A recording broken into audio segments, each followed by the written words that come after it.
Hi, I am Elise Foss, and I want to talk about our core, finding our core connection. So, we're going to talk about that from a somatic standpoint.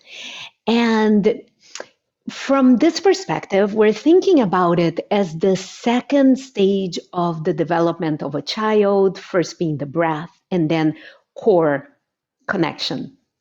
And so, in this exercise, it's not like I'm going to show you a particular exercise, but I'm just going to cue you to reach in a direction or reach through a limb, and you do it however you want. You go in any direction you wish to go. Why this? Because more than really having a strong core, well, a strong core is important, but we also want to have this dynamic movement where if we move from here, we can find the connection to help us through our bodies.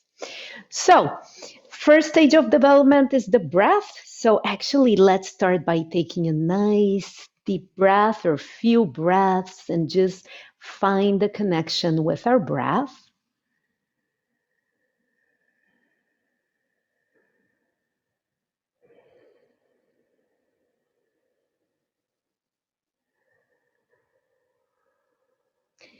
And actually start to think about your breath coming from your center to your arms,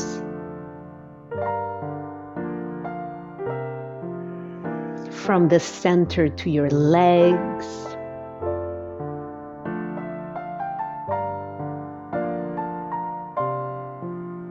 and from the center to your head and to your tailbone. So we're just going to imagine that the breath is just moving in those directions.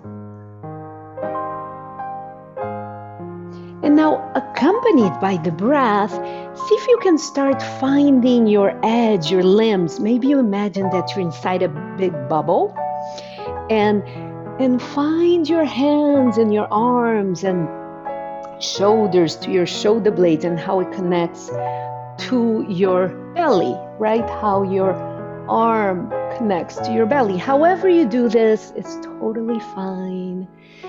You could do the other arm and just find that nice connection all the way towards your belly. And you could be doing it from seated as well if you wanted. And keep finding your breath. How about now we find the connection of the belly to the legs? So maybe I could reach through my toes, through my heels into the ground and find how that connects from my belly. Maybe I could be up here and I could be finding the connection from my feet into my center.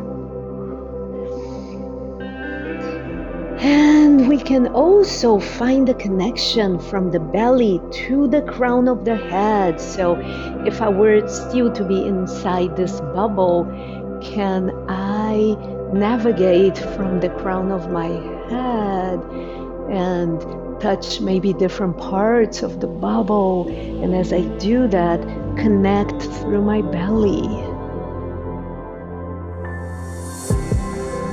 And then can I find the connection from belly to my tailbone? And so this time, maybe I can also find that bubble behind me, reach through my tail. Maybe as I'm sitting down, I'm reaching through my tail and finding that connection and how it's just not an isolated thing, but I'm going through. And maybe now I can reach in both directions, up and down, through my head and through my tailbone. And maybe I can reach up through my arms and reach down through my legs and find my center here. And then just kind of, and I'm going to have a seat for this, like maybe crunch a little bit into a ball and then find a nice expansion and find all of those, head, tail, arms, legs, and then back to center. Maybe you can feel through that. I could come back to center from one side. I could do the same on the ground as well. And so now I would just be crunching through here and opening however I want to do that, or laying down on the ground and then just crunching and opening. I don't have too much space here, but you get the idea. So, yeah, so it's a way to get our bodies better connected so we can move with more ease and more fluidity, which is what I think we're all looking for, to have better, easier movement. Anyhow, I hope that this is helpful. I am Elise Foss, and I hope you have a wonderful day. If you like this kind of content, please subscribe to my channel. Have a great day.